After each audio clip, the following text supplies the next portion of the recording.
The Grand Canyon. It's grand, and it's a canyon, but it can also be a pretty daunting place. From the oppressive heat to even flash floods, the Grand Canyon can at times be dangerous. However, that doesn't include the terrifying, often unexplained things people have encountered there. So, prepare yourself. The following stories are allegedly true accounts of the scary things that people have seen at the Grand Canyon. Send me your scary stories for future episodes at darkstories.org. I'd love to hear scary stories from Yosemite National Park. Like this episode and subscribe if you want more scary stories. And if you like folklore, check out Freaky Folklore, a podcast about your favorite monsters and myths on iTunes, Spotify, your favorite podcasting apps, or just go to eeriecast.com. Now, let's begin. Things aren't what they seem at the Grand Canyon. From Tony03. A long time ago, when I was a kid, my grandpa used to take me out to hike on the trails at the Grand Canyon from time to time. He had married my grandma there, and he'd always found the setting fascinating and peaceful. Grandpa had always been a quiet, thinking man, and he did his utmost best to teach me things. The man fervently believed that level-headedness was the most important in any situation, and having both knowledge and wisdom together should be the goal of any good man. I respected him from the start, and went with him on any adventure I could. Hunting, fishing, climbing, all things my grandpa taught me. By the time I was 15, I was so sure that I understood that man. Then that understanding vanished within a single night. We were closing in on a night hike, nearly 3/4 of the way back to Grandpa's old pickup truck. Instead of finishing out the trail, he glanced at me and nodded his head toward the right, as he veered in that direction over a steep hill and directly through sparse patches of sagebrush. I followed without a word. Sure, I was curious, but I was dog-tired that evening, and almost certain he just wanted to show me a plant I hadn't seen before. Before long, he sat at the crest of the hill and sat down in the dirt. I planted myself right next to him. He shushed me, though I hadn't said a word yet, then pointed down towards the shallow valley in the distance. There was a faint path there, not much else. But my grandpa wouldn't just point for no reason. I glanced at him. He looked at me, then leaned in close, so I had a better look at where his finger was pointing. His arm, my compass, I soon located it. It looked like a black twig in the canvas that was this twilight scene. It appeared to be a person in the distance, the silhouette of one at least. Instinctively, I asked aloud, "Who is that?" A sharper shush from Grandpa reminded me that for some yet unspoken reason, we should not be talking right now. He only wanted me to watch. We must have sat there for an hour. My back was aching, and it was beginning to get chilly. I wanted to go home, but I knew better than to complain. After drawing my name in cursive in the dirt for the 10th time, I looked up, and I saw that the figure had disappeared. There wasn't a place to hide in the distance anywhere. Where would that silhouette of a person have gone? I thought I'd see it again. Grandpa's voice, after such a long silence, made me jump. After composing myself and wiping the dirt from my finger, I noticed he was frowning. "Wish I hadn't brought you tonight, but now you know it's there." Hesitant to speak, I forced out a question. "What was it, Papa?" "Dunno," he sighed. The aging man wiped a stream of sweat from his forehead. It was too cold for sweat at this point. His hand quivered every inch of the way. My father showed it to me when I was little. He wasn't sure what it was either, but once it found us, he had no choice. Just looked like a man to me. Probably another hiker. My eyebrow raised. I'd never seen him so on edge over something so benign. Wish that was the case. Listen here, and listen close, son. He picked himself up off the ground and stretched his weary form. You'll see that figure on these hiking trails again, and when you do, you sit there in the dirt and you watch it. You watch it till it turns its back and walks away, and don't you look away until he's not there anymore. And come alone if you can. I smiled awkwardly, thinking he was telling me a weird joke of some sort, but the man's face was stern and cold. He was nothing but serious. Yes, sir, I replied. I watched a tear fall from his cheek. Suddenly, the old man stepped forward and hugged me tighter than he ever had. You're growing into a good man. Don't you ever let this horror of a world change that. Okay, Papa, I managed to say, choking back tears. I didn't really even know why I was crying.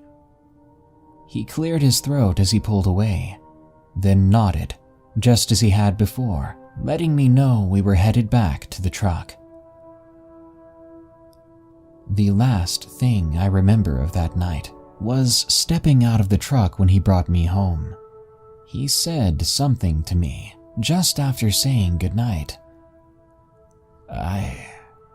I'm sorry I fell asleep back there. What? I hadn't even noticed he'd fallen asleep. I mean, I was so bored I'd perfected my name in cursive. Some poor hiker's going to find my dirt scrawlings, I thought, and wonder what kind of narcissist child lurked those trails. It's okay. I'm pretty tired myself. Have a good night, Papa. He smiled, nodded one more time, then drove away. Grandpa didn't wake up that morning. Doctors said his heart just stopped. Then and only then did I finally understand real heartbreak. He had been my only true friend, and with him gone I felt truly alone in the world. Mom and Dad were quick to remind me Grandpa had been in his 60s, that for their family, that was a full life. Men in our family are lucky to make it to their late 60s like Grandpa had. They explained to me that he was in a better place, but selfishly I didn't want Grandpa in a better place. I wanted him here. Here he could take me fishing again. He could laugh like he did whenever I asked him to bait my hooks for me, because the worms grossed me out. He could smile like he used to when Grandma was around, to share an iced tea with him on the front porch. It's a dire realization for a person when you finally realize that everyone is destined to see their loved ones die. For a while, I was so upset that everything that reminded me of Grandpa, I avoided. After that, these things felt negative to me. So for years I didn't rock climb, I didn't fish, I didn't hike, I didn't even drink iced tea anymore. In my mid-20s, my mood began to change. Having met a girl, getting married, and having a child of my own on the way, I realized banishing myself from the things I loved most was the worst way to respect my grandpa's legacy and memory. These were things I wanted to share with my own kid. I manned up and planned a hiking trip with my wife, Vanessa. She wasn't too far in her pregnancy, where she shouldn't be moving around too much, but I would still need to do all the heavy lifting. Not a problem. Our trip to that very same hiking trail at the Grand Canyon I'd last been on with Grandpa was a pleasant one. The skies were clear, it wasn't terribly hot, and the trails were almost vacant. We planned to camp for the night at the peak of the trail, then circle back to the car in the morning. One night would be easy for both of us, I thought. The day passed by too quickly. My wife enjoyed the pleasant warmth and absolutely loved how much I recalled my grandpa teaching me, like the different names of various plants and animals we saw. But really, I think she was just happy seeing me so happy. At the thought of all the years spent away from this place, my throat became tight. I was happy, but I felt full of regret for staying gone for so long. We soon made it to the planned camping spot off the center of the trail. I prepared the tent, started a small fire, and prepared some camping MREs I'd bought at a Dick's Sporting Goods. I thought they looked tasty from the packaging, but in this case, you might actually want to judge a book by its cover. My wife nearly vomited from the meal, maybe partly due to the pregnancy, being sensitive to certain tastes and smells and all that.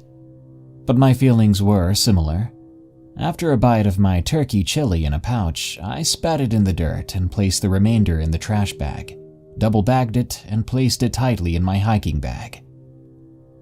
Instead, we ended up filling up on marshmallows. After that, we lay in the tent together, joking about terrible baby names, before she fell asleep. Not long after, I drifted off as well.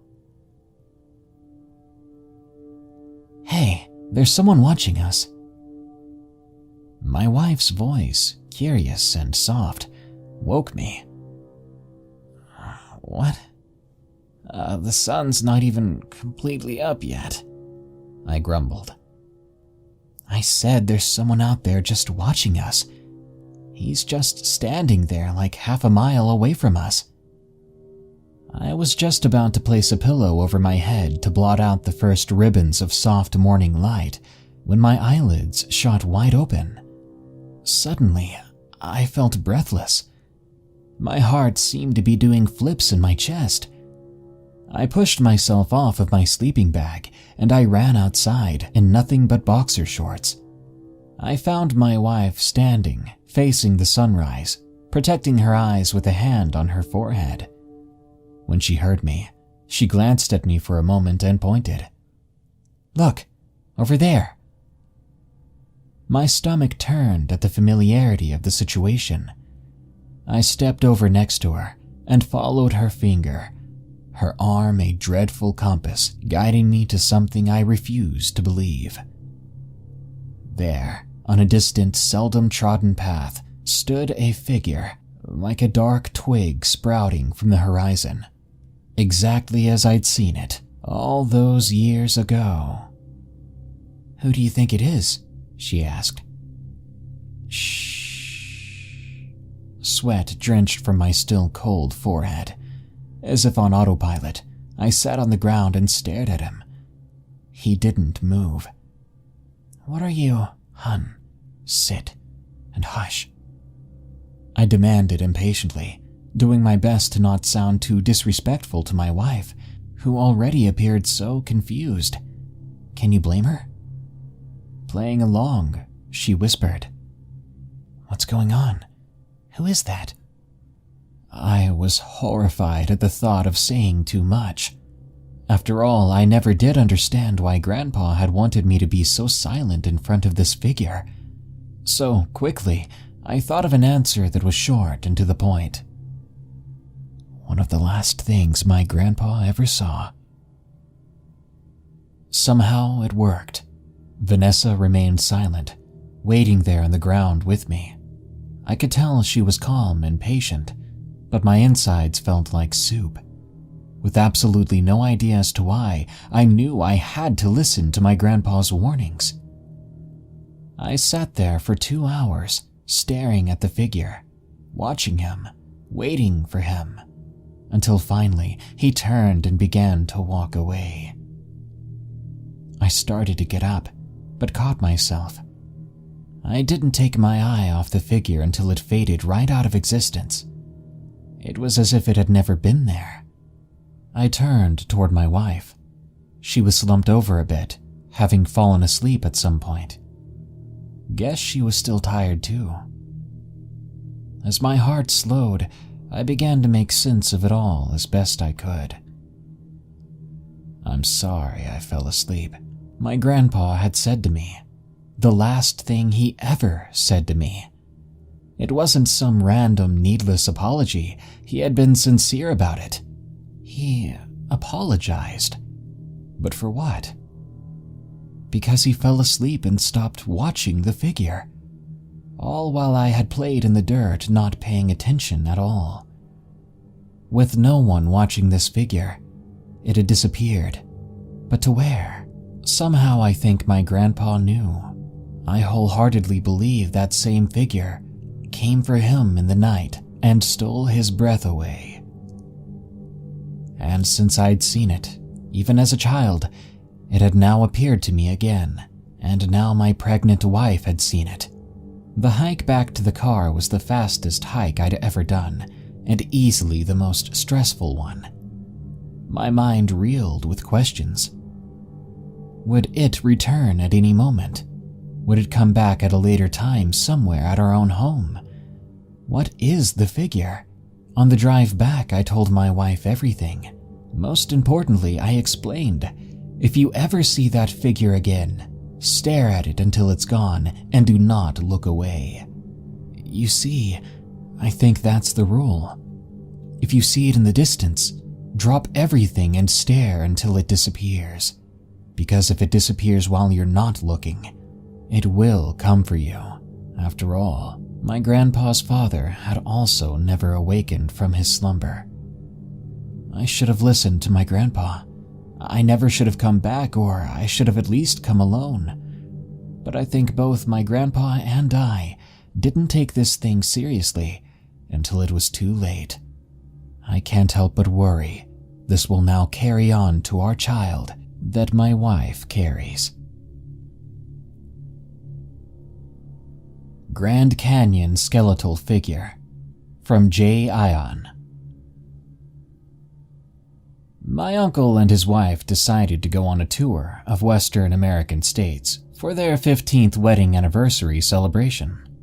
They first visited Hawaii, then Washington State, before going down south to Oregon, California, and then went eastward to Nevada, and finally Arizona. They of course visited the major landmarks and cities in each of those states, from Honolulu and the Volcanoes National Park to Yosemite, Los Angeles, Death Valley, and Las Vegas. My uncle and aunt enjoyed every moment of their trip. Everything was going according to plan, except for a small incident that, to this day, my uncle and aunt do not see eye to eye on. My aunt outright rejected whatever my uncle said. While in Grand Canyon National Park, their tour guide took them to a narrow trail that was near the cliff edge of one of the glens, where they could see the flowing brook and its banks. My uncle walked about 25 meters ahead of my aunt, who was taking her own sweet time strolling at a leisurely pace, while taking pictures of everything around her. He was practically alone on the trail, as the people who walked ahead of him were at least 15 meters away. My uncle reached an area of the trail where it curves around a large bend at an almost 90-degree angle, so it created somewhat of a blind spot where he could not see what was in front on the trail. And after he passed the bend, he couldn't see what was behind him. He stood by the bend to wait for his wife. As she was taking a while to get to him, he started looking around the canyon. When he looked at the flowing brook at the bottom of where he stood, he noticed something walking from behind the bend on the bank of the brook. He was shocked to see a very tall human skeleton walking into plain sight. It was an off-white complete set of a fully grown adult skeleton, with absolutely no flesh nor skin. Even the eye sockets were completely hollow. My uncle said he could see what was behind the skeleton through the gap between its ribs and pelvis. My uncle began yelling for his wife to come and look. As my aunt was still some distance away, and the trail was narrow and near a cliff edge, she could not just run towards him. He frantically turned his head to yell at her to hurry up, and turned his head back to where he saw the skeleton, and it was gone. There was no trace of it, not even footprints, nothing to indicate its existence. When my aunt finally caught up to him, she nervously asked what happened, thinking that my uncle was in an emergency. He stared with wide eyes while pointing at the spot where he saw the skeleton just moments earlier. He yelled over and over again that there was a skeleton there, a real skeleton walking by itself, a human skeleton. My aunt was flabbergasted. She told him that he might be suffering from heat stroke and imagining the skeletal remains of animals being reanimated as a result. My uncle repeatedly insisted that he saw what he saw, but my aunt rebutted by saying she was very certain that she saw nothing out of the ordinary along the trail, and was sure my uncle was experiencing symptoms of heat stroke, dehydration, or exhaustion. After some time arguing back and forth, my aunt decided to drag my uncle to a meeting point at the end of the trail, where she asked their tour guide to provide some first aid to my uncle for heat stroke and dehydration.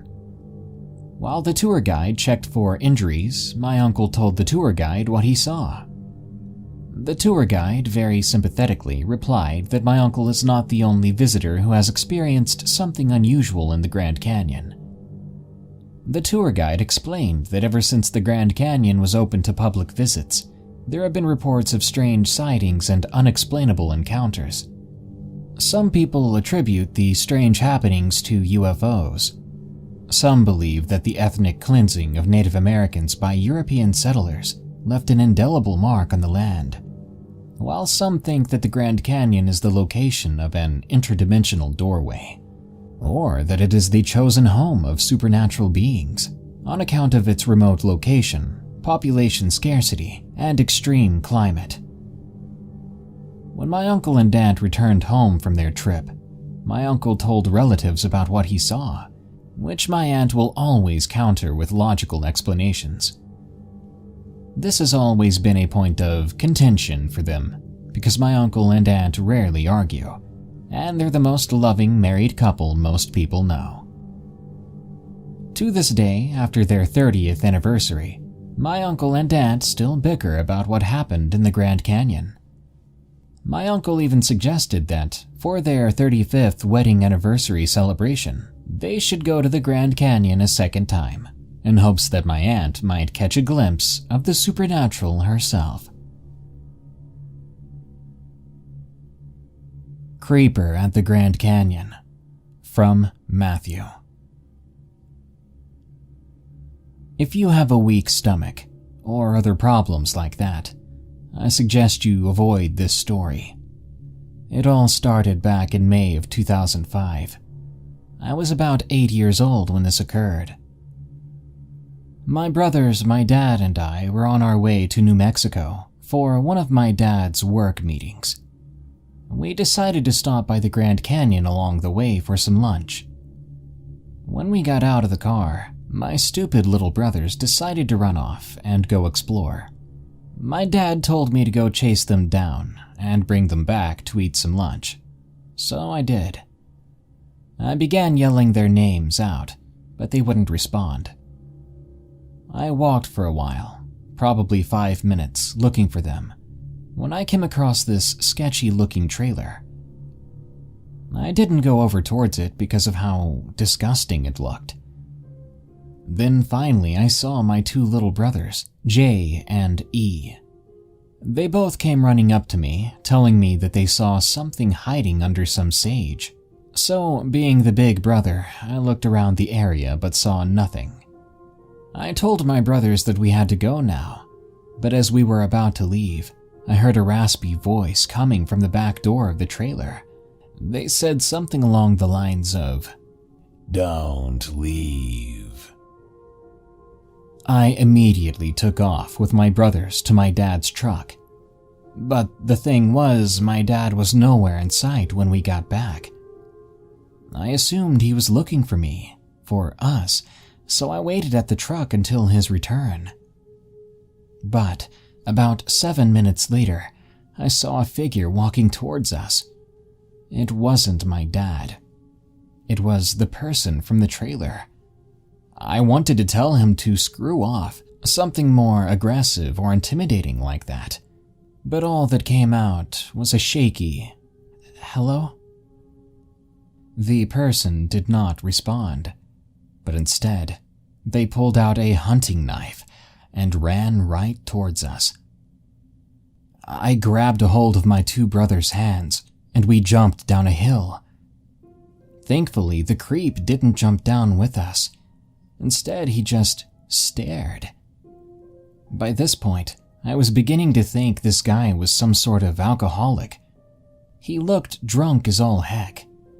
But just then, my dad comes running up to the creeper and hits him in the chest. The creep cut my dad on the arm, but my dad got the upper hand, socking him in the face. The man staggered and ran off, and thankfully, he never returned. After the police were called, they explored the area and later that week found the man asleep in an alley somewhere. It wasn't far from where we were. My dad did not make it to his meeting, but he didn't care. Chupacabra at the Grand Canyon. From Hexbro. This is a short experience, but a rather creepy one. It was 12 years ago. I would have been 14, traveling the night roads through Arizona with my family. My mom and dad had planned a road trip that would take us close enough to the Grand Canyon to get out and see it for ourselves. When we passed it by, it was breathtaking. I had no idea just how deep and vast the Grand Canyon was until then. But I didn't get to see it long, and we weren't going to be able to get out and take a look as we'd planned. Because suddenly, my dad screamed from behind the wheel. The SUV swerved and skidded to a stop, slinging my brother, my mom, and I toward the opposite end of the SUV. When the vehicle became motionless, my heart was pounding out of my chest, and my mother demanded to know what on earth was going on. My dad, though, sat quietly, staring out the driver's side window of the SUV. Naturally, we all looked in the same direction, wondering what had stolen his attention and nearly caused us to crash. Well, we all soon saw it. It was standing halfway on the road and halfway on the dirt that surrounds the road. It was four-legged, a creature unlike anything I'd ever seen. Its shape roughly resembled a dog, but instead of fur it had scales that glistened from the beams of our headlights, which, due to my dad swerving, were now aimed partially in its direction. Its mouth reminded me of a dog's as well, a long, thin maw. But there were visible teeth protruding from the sides, especially two unnaturally long ones at the front. Just looking at those fangs made me shudder. And the color of the thing was terrifying too. Had our headlights not been on it now, or had the creature been standing in the middle of the desert, we never would have seen it. It was the color of the dirt, that reddish-brown color, built perfectly to hunt in this environment. The creature was obviously startled as much as we were. The thing's chest was heaving as it breathed heavily. It stared at us. No other part of it was moving except its chest, as if it was hoping to still be hidden. Nope, we could see it full and well. After a momentary staring contest, the creature half scurried and half galloped into the rocks and desert in the opposite direction. When I saw it retract from the road, chills ran up my spine, because it almost entirely disappeared to my eyes, almost. We collected ourselves as Dad rushed us out of there and to the nearest hotel we could find. There we discussed what happened and even laughed about it. To this day, we tell this story to friends and family and wholeheartedly believe that what we saw was a chupacabra.